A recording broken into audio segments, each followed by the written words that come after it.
एष सुरासुरमनुषिन्दवन्दितं दोर्घायिकं विमलं प्रणमामि वर्धमानं तीर्थं धम्मस्य कर्तारम्।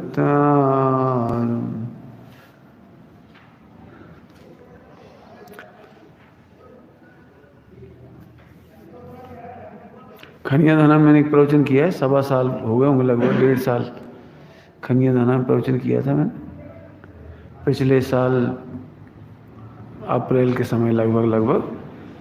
Play list में देखना आपने, उसमें सूतक पातक नाम से या किस नाम से भी कोई नाम से होगा, ढूंढ लेना तो सबको दे देना, सुन लेना सब लोग।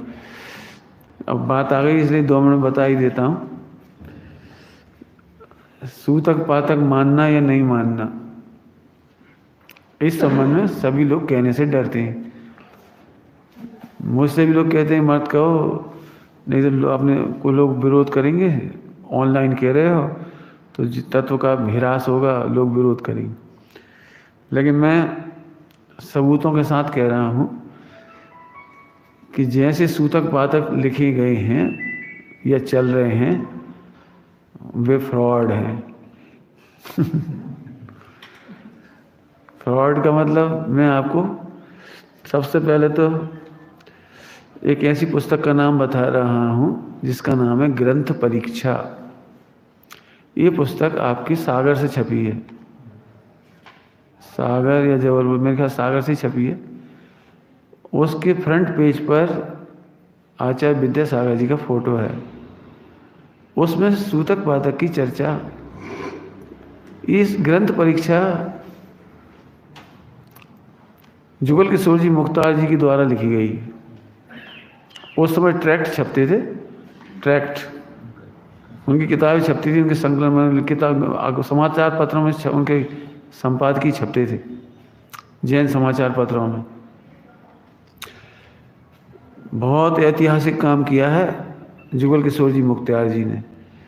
इतना ऐतिहासिक काम पता नहीं किसी और ने किया कि नहीं किया। बेटे बंद कर दो, कौन का मोबाइल चल रहा है, मोबाइल देख लो किसके है मोबाइल, उसका आवाज़ बंद करो उसकी।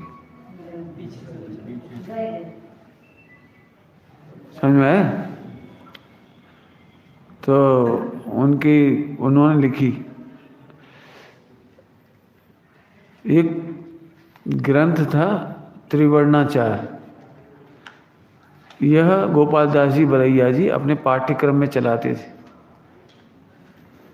मोरैना में। लेकिन त्रिवर्णाचार ग्रंथ की समीक्षा की उन्होंने, परीक्षा जुगल किशोर जी मुख्तार ने, और उसके ऊपर बहुत विस्तार से अपना लेख छापा। उस लेख को पढ़ने के बाद उस लेख को पढ़ने के बाद बरैया जी ने अपने पाठ्यक्रम में से वो ग्रंथ हटा दिया। उस ग्रंथ को हटाया।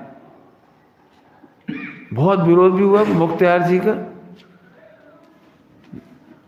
बहुत विरोध भी हुआ, लेकिन आखिरकार विरोधी हार गए। और वो पुस्तक आज फिर विद्यासागर जी ने छपाई, आचार्य जी ने, सागर से छपी है, ग्रंथ परीक्षा नाम है। उसकी एक प्रति मेरे पास है, अभी आपको जाना है नहीं तो मैं दिखाता, आपको देख लेते आप उसे। चाहो तो फिर भी आ जाना, तो मैं आपको उसके कुछ पेज पढ़ा दूंगा। पुराने आचार्य के नाम से जो श्राप का हाँ, बता रहा। उन्होंने ऐसे सारे ग्रंथों की परीक्षा की, जैसे कुनकुन श्राप का आचार। आचार्य कुनकुन स्वामी ने कोई श्राप का आचार नहीं लिखा, लेकिन मार्केट में बिक्री में है। आप लाल मंदिर में जाएंगे तो आपको कुनकुन श्राप का आचार मिल जाएगा, उमा स्वामी श्राप का आचार मिल जाएगा, जबकि उमा स्वामी ने कोई श्राप का आचार नहीं लिखा। भद्रबाहु संहिता मिल जाएगी, जो भद्रबाहु से कोई रिलेटेड नहीं है, कोई मतलब ही नहीं है, फर्जी हैं सारे। ऐसे 8 ग्रंथों के या 10-12 ग्रंथों की समीक्षा की है उन्होंने।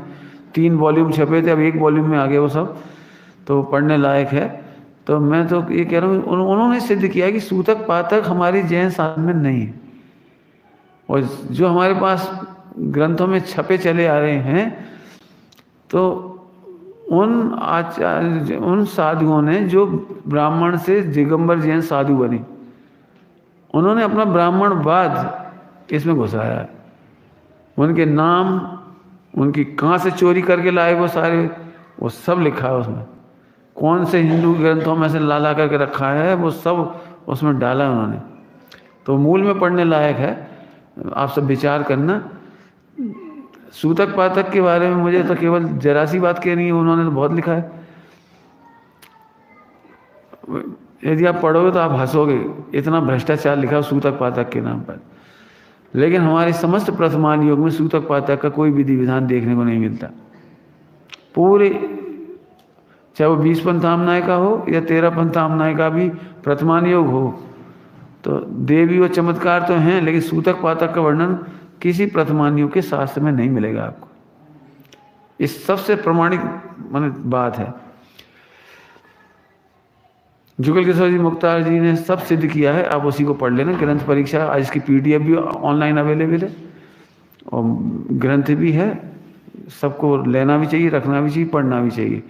और मैं सूतक पातक का खुल करके, इसीलिए इतने मेरे पास सबूत हैं, इसलिए मैं बिल्कुल समर्थन में नहीं हूँ। दादाबाड़ी कोटा में जो है हाँ, मैंने देखा था। वहाँ भी है, दादाबाड़ी कोटा में है, बिक्री में तो नहीं था, लेकिन एक प्रति थी वहाँ, मैंने भी देखी थी वहाँ। चलो आप देख लेना, और मेरा पुराना प्रवचन है, मैंने उसमें पढ़ के सुनाया उसमें